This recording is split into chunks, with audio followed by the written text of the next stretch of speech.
Hello world! Today I'm just going to do a C++ basic tutorial. This is the first one that I'm doing.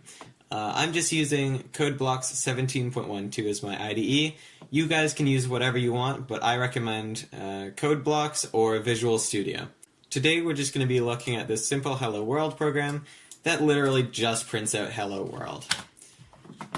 So, the first thing that the program does is this #include IOStream. So the way pound includes work is we go #include and then a file in there. So this file, it can be anything in your system.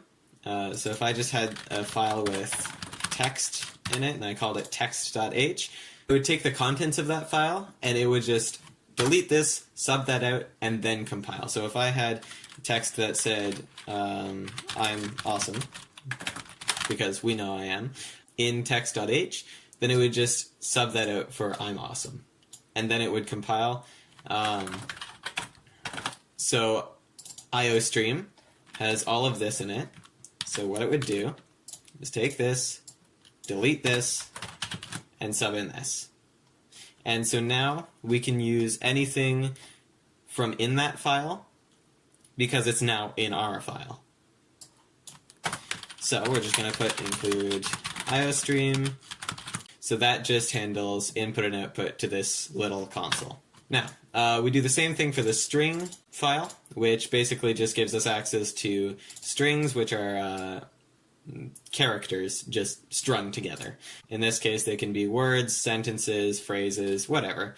And then this using namespace STD, what it does is it tells the compiler that we are using namespace STD. Now, a namespace, if we look in here actually, a namespace is basically like an encapsulation of functions, classes, whatever. In this case, we have cout is in the namespace STD. So, if we're using namespace STD and we want to access cout, which is in STD, then we just have to say cout because we're using it. The compiler knows to put STD : in front of everything. Now, this is considered bad practice because if we had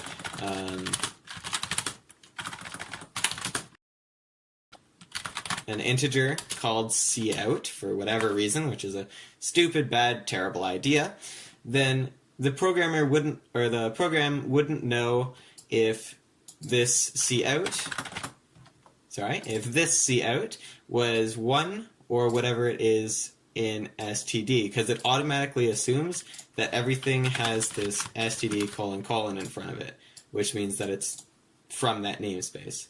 So if we meant to use this 1, it would still end up using this. So you'll see in my videos, I'm going to take out this using namespace STD, and now we have 1, this hello, blah, blah, blah. But if we wanted to use this cout, which is to print out to the screen, then we'd put the STD : inside of it to show that it is inside this namespace STD, which you can see from this bracket goes all the way from here to here. Alright, so let's just get rid of this, we don't need it.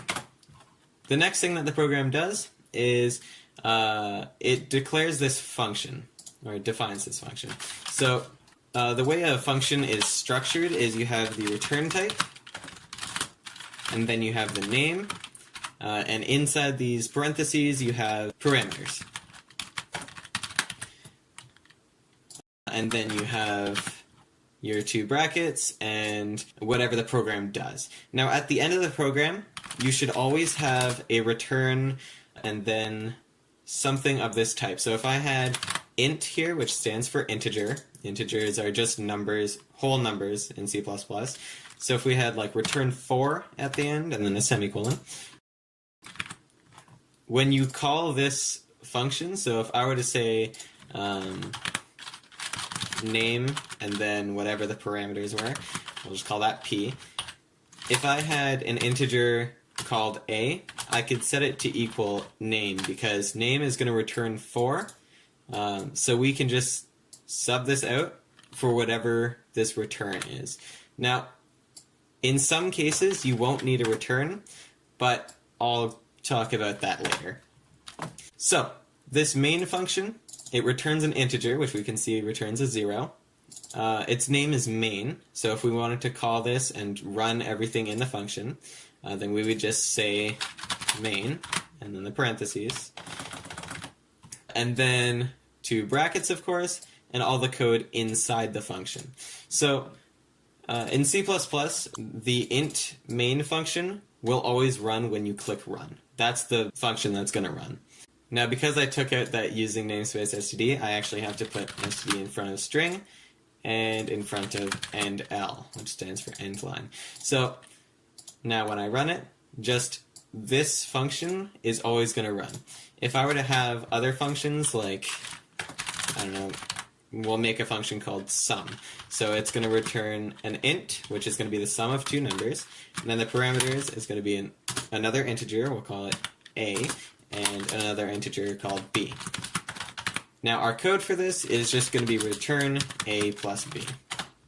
So it takes a, takes b, adds them together, and returns it. So now, if we said, actually, we'll also put an std cout for this, a plus b. So all std cout does is it prints out whatever you give it, and then we'll make a new line. So end L is just end line, so this is a special type of character that just tells the console that it's going to the next line. So we print out the sum, and then we make sure it's a new line. If we were to say 3 and 4, you can see that only hello world prints. There's no 7 anywhere here. So only what is in this main function will get run. So if I were to say sum of 3 and 4, and I change this back to a plus b, then you can see, oh, sum was not declared in the scope. Okay, so the program runs from top to bottom, so by the time it gets here, sum hasn't been created yet. Sum is not a function, so what we have to do is just copy this,